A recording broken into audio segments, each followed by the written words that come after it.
This is the Elite Scout for Friday, the 14th of February, 3311. We know that Frontier Developments has been steering Elite Dangerous for over a decade with a steady hand, even if it's managed to head straight into choppy waters on occasions. Anyone who's perused FDev's financial results will realise that that same steady hand never managed to get to grips with the potentially lucrative millstone that was the 4-game deal to develop the F1 Manager series. While those titles were received positively, they did not achieve commercial success.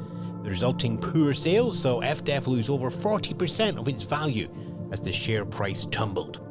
That, as we know, saw a renewed focus on Elite Dangerous during 2024, a focus that included new ships, more engagement, and renewed revenue streams for the company. During 2024, Elite Dangerous was flagged to shareholders as a steady performer, as were the Planet Zoo and Planet Coaster franchises. A new zoo arrived in March and a new coaster in November. Those Planet titles, if you've not come across them, you take over a barren space and bring in materials to construct your Planet Zoos or your Planet Coasters. You manage them to gain rank and money. You expand out into different areas and increase the park's control. There are scenarios and objectives to compete for rewards.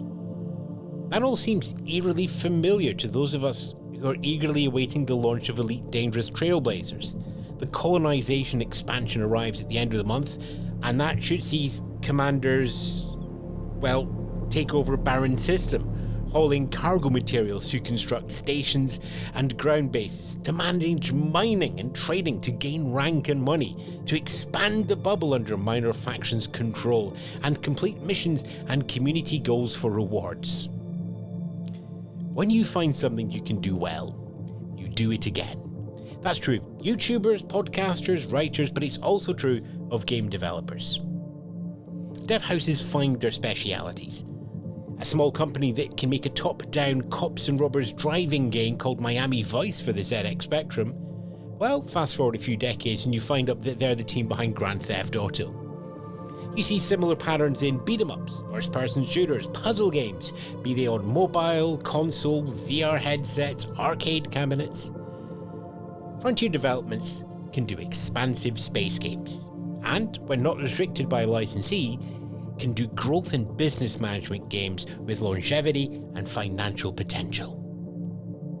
Now we'll see what putting those together looks like. We'll see how similar building zoos and roller coasters are to Coriolis stations and mining refineries, both in gameplay and in return to the shareholders.